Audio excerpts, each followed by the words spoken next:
Good morning students, कैसे हैं आप लोग? आई थिंक सो सब अच्छे होंगे और रिजल्ट सबका बहुत अच्छा आया है और आप लोगों ने चैनल को सब्सक्राइब, लाइक एंड शेयर किया होगा। तो देखिए, कल जो हमारा टॉपिक चल रहा था, कल हमने बोर सिद्धांत के आधार पर या बोर मॉडल के आधार पर हमने हाइड्रोजन के स्पेक्ट्रम की व्याख्या की थी।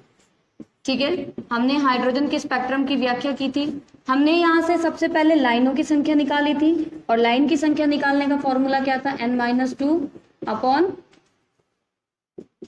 इस तरीके से हमने निकाला था कल यहाँ पे। यानी कि हमने सारी बातें पहले कर चुके हैं। लाइन निकालना हो चाहे तरंग संख्या निकालना हो, मैं आपको इससे पहले वाले लेक्चर में समझा चुकी हूँ।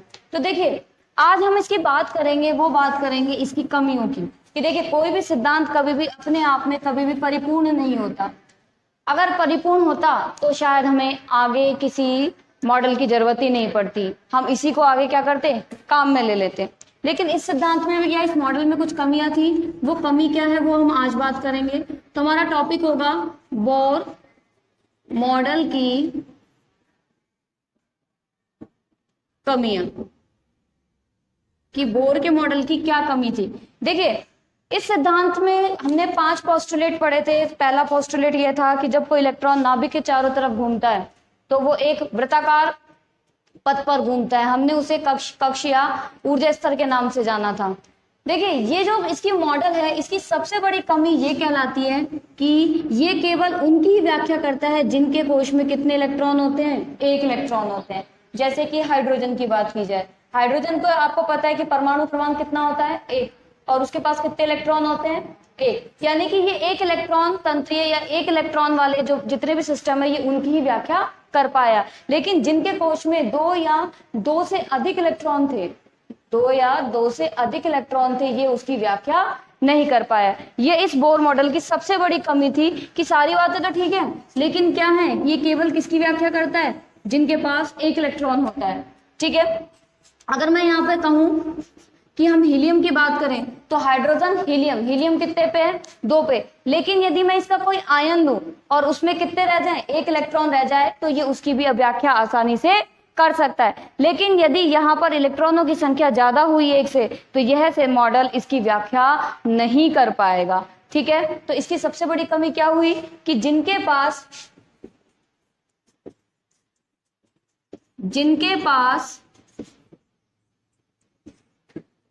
1 से अधिक इलेक्ट्रॉन उपस्थित होते हैं,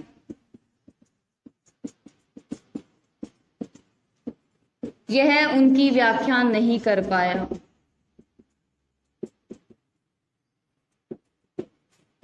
यह उनकी व्याख्या नहीं कर पाया। तो ये इस बोर मॉडल की क्या थी, सबसे बड़ी कमी थी। कि क्या थी कि ये केवल किसके लिए लागू हुआ था कि जिनके पास केवल 1 इलेक्ट्रॉन होते हैं, यानी कि जिनके पास 1 इलेक्ट्रॉन है या जो 1 इलेक्ट्रॉन रखते हैं उनके लिए ये बात करता है। लेकिन जिनके पास 1 से अधिक इलेक्ट्रॉन होते हैं उनके लिए ये क्या नहीं कर पाता, व्याख्या नहीं कर पाता। ये सबसे बड़ा वीक पॉइंट था, क्योंकि हम जब आगे बात करेंगे तो आपको पता है, जब हम बात करें लिथियम या hydrogen, helium, lithium, barium, boron, carbon की, तो यहाँ इलेक्ट्रॉनों की संख्या बढ़ने लगती है। 1, फिर 2, फिर 3, फिर 4, 5, 6, इस तरीके से क्या होने लगते हैं, इलेक्ट्रॉन्स बढ़ने लगते हैं। लेकिन जब इलेक्ट्रॉन्स बढ़ेंगे तो ये जो मॉडल है वो इसकी व्याख्या नहीं कर पाता। दूसरी इसके मॉडल की सबसे बड़ी कमी थी कि ये ज़ीनॉन इफेक्ट और स्टॉक इफेक्ट को एक्सप्लेन नहीं कर पाया। अब आप लोगों के लिए बिल्कुल नया होगा कि ज़ीनॉन इफेक्ट और स्टॉक इफेक्ट क्या होता है। तो हम ये कहेंगे कि यह प्रभाव की व्याख्या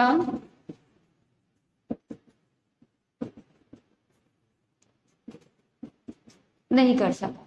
देखिए, ये होता क्या है प्रभाव, सबसे पहले मैं आपको ये वाले इफेक्ट बताती हूँ कि देखिए क्या करा जाता है जब हम स्पेक्ट्रमी लाइन को, ये बात ध्यान रखनी है कि एक बार हमें स्पेक्ट्रमी लाइन को विद्युत क्षेत्र में रखना है और एक बार हमने स्पेक्ट्रमी लाइन को किस में रखना है, चुंबकीय क्षेत्र में। हम दोनों क्षेत्रों में रखेंगे और फिर देखते हैं कि किसका क्या इफेक्ट रहता है। तो वो एक एक करके हम जानेंगे कि जो जीनोम इफेक्ट होता है उसका मैं आपको डायग्राम बता देती हूँ एक बार, कि डायग्राम के थ्रू हम इसको बहुत आसानी से समझ सकते हैं कि क्या जीनोम इफेक्ट था जिसे बोर एक्सप्लेन नहीं कर पाया था। देखिए, आप लोगों को मुझे आई थिंक सो आप सब लोग कमेंट कर रहे होंगे वीडियो में, और आप सबको वीडियोस पसंद आ रहे होंगे, क्योंकि हमारे जो टॉपिक है वो बहुत इजी है और बहुत धीरे धीरे हम चल रहे हैं। अभी जो हम नेक्स्ट वीडियोस में पढ़ने वाले हैं वो बहुत ही इंटरेस्टिंग टॉपिक होगा। हम बात करेंगे ऑर्बिटल्स की, क्योंकि ये भी कुछ ही 2-4 मिनट का टॉपिक है अपने पास।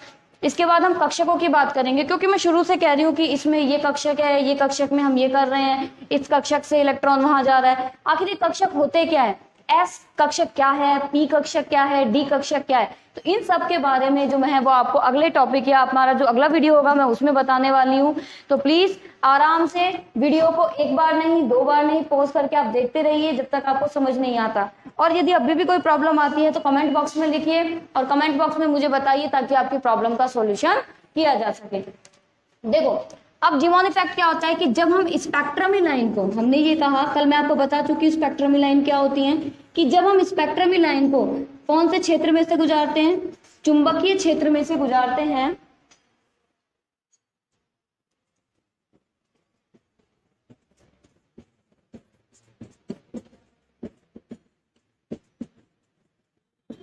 हमने क्या कहा कि जब हम स्पेक्ट्रमी लाइन को चुंबकीय क्षेत्र में से गुजारते हैं तो क्या होने लगता है कि ये स्पेक्ट्रमी लाइन अनेक छोटी छोटी,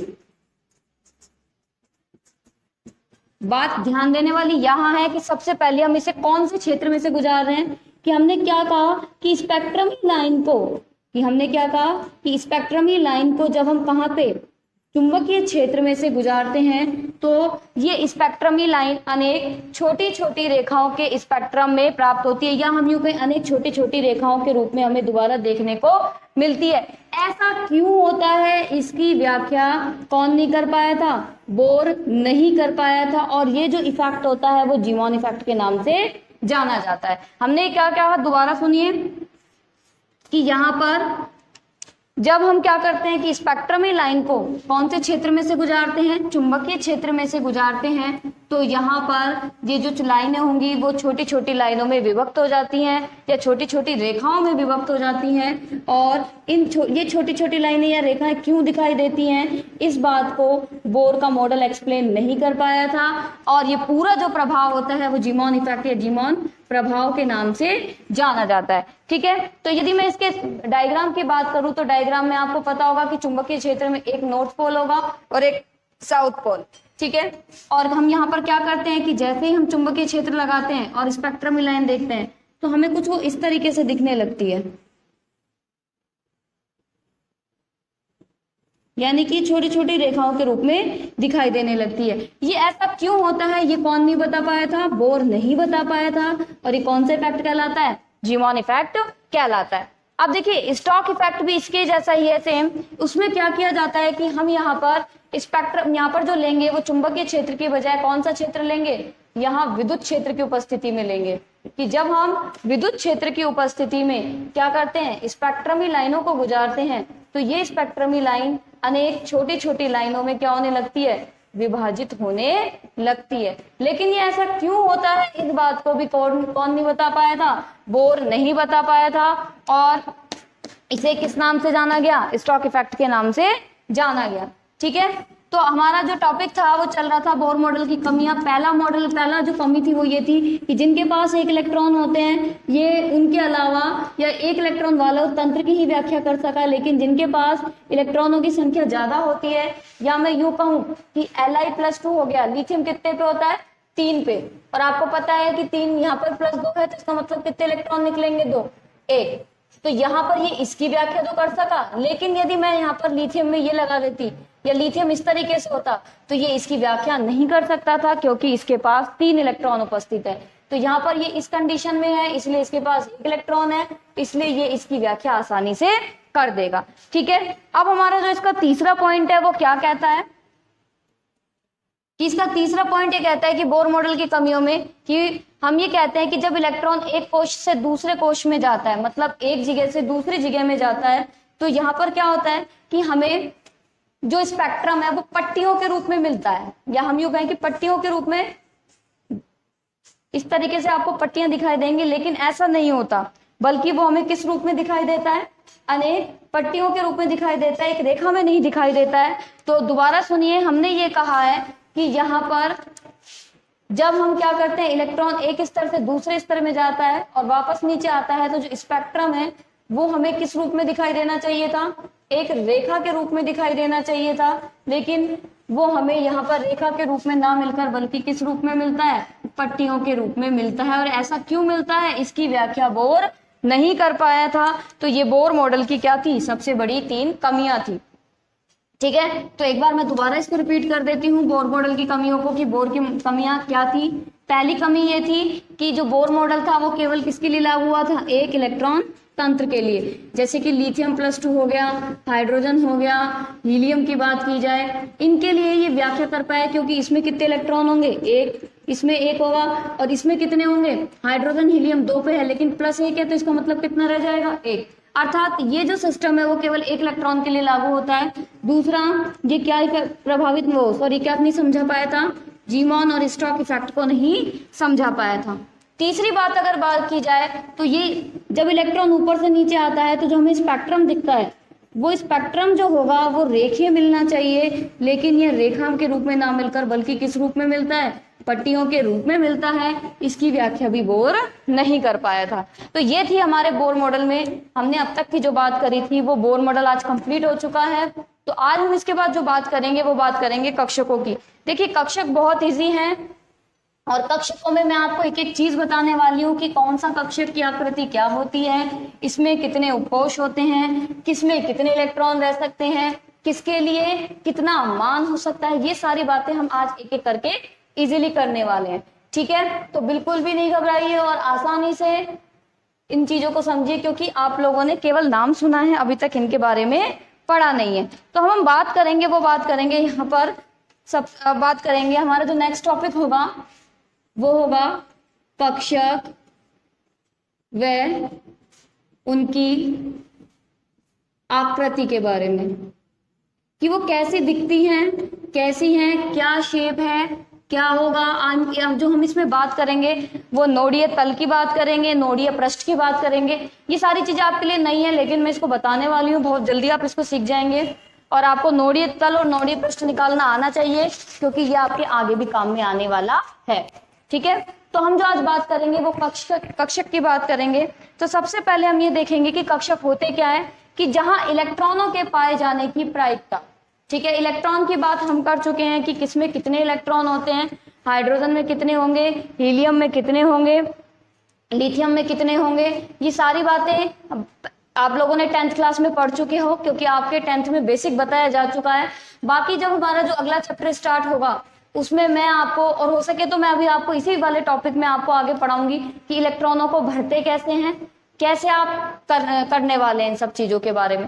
तो देखिए जो हम बात कर रहे थे, कक्षकों की बात कर रहे थे, तो हम ये कहेंगे कि नाभिक, ये आपको पता है नाभिक के बारे में बता चुकी हूँ, नाभिक किससे मिलकर बनी होती है, ये हम पहले की वीडियो में आपको बता चुके हैं। नाभिक न्यूट्रॉन और प्रोटॉन से मिलकर बनी होती है। कि हम कहेंगे कि नाभिक के चारों ओर का वह क्षेत्र, नाभिक के चारों ओर का वह क्षेत्र जहां पर इलेक्ट्रॉन पाए जाने की प्रायिकता, हमने क्या कहा कि नाभिक के चारों ओर का वह क्षेत्र जहां इलेक्ट्रॉन पाए जाने की प्रायिकता, प्रायिकता का मतलब प्रोबेबिलिटी, जहां मिलेगा ही मिलेगा, कि जहां इलेक्ट्रॉन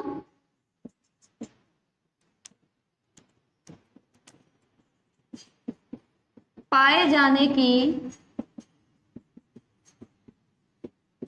प्रायिकता, और हम यहाँ पर प्रायिकता को दिखाएंगे वो साई स्क्वायर से दिखाएंगे, बोले बाबा का त्रिशूल है।